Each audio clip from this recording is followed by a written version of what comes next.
আজকে আমার একটা বন্ধুর কথা শেয়ার করি আপনাদের কাছে। সব কিছুতেই জোয়ার ভাটা আছে। তো প্রবাসীদের ইনকামে কেসের জন্য জোয়ার ভাটা থাকতে পারে না।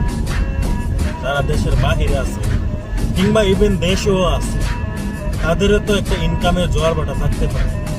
সে যদি বিয়া করার আগে ইনকাম করতেছে 40-50 হাজার 60 হাজার এবং পার্ট টাইম করতেছে আরো 20-25 হাজার, মিলে আসে 1 লক্ষ টাকা কিংবা 80 হাজার টাকা পাঠাইতে করতেছে।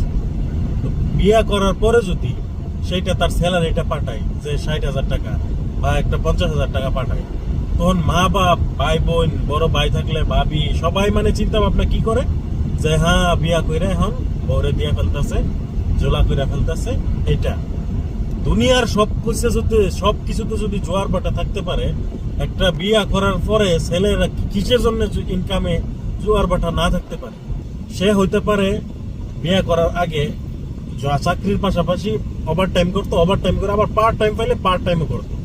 তো স্যালারি তার 40-50 হাজার, তো পার্ট টাইম করে সে আরো 30-40-50 হাজার টাকা কামাইতে পারতো। সে মিলায় সে 80 হাজার টাকা একটা অ্যামাউন্ট পাঠাইতো দেশে। এখন দেশও সে 40 হাজার টাকা পাঠায়। তো আর 40 হাজার টাকা এখন পার্ট টাইম নাই, কিংবা এখন তারও তো একটা মনে চাই সে বিয়া করছে, তার বউরে একটু সময় দেখ। এটা যদি এটাও পার্ট টাইম নাই, তারে কি মিথ্যা অপবাদ দেয় যে সে টাকা জমাই ফেলতেছে, বউকে টাকা দিয়ে ফেলতেছে। ওই সময় একটা মেয়ের, যে মেয়েটার উপরে এরকম অপবাদ দেয় যে তার কাছে টাকা জমাই দিতেছে, ওই মেয়ে তো এই কথাটা যদি শুনে তার আমার মনে হয় যে আত্মহত্যা করতে মনে চাই।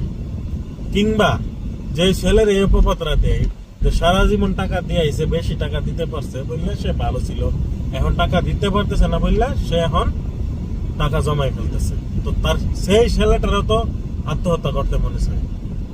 তো এটা অবশ্যই যারা দেশে আছেন এটা বয়কট করবেন এই কথাটা, যে বিয়ে করার পরেই সে টাকা জমাই ফেলতেছে কিংবা কিছু একটা করতেছে। সব কিছুরই জোয়ার ভাটা আছে, তো তাদের ইনকামেও অবশ্যই জোয়ার ভাটা থাকতে পারে, এটা বুঝতেই।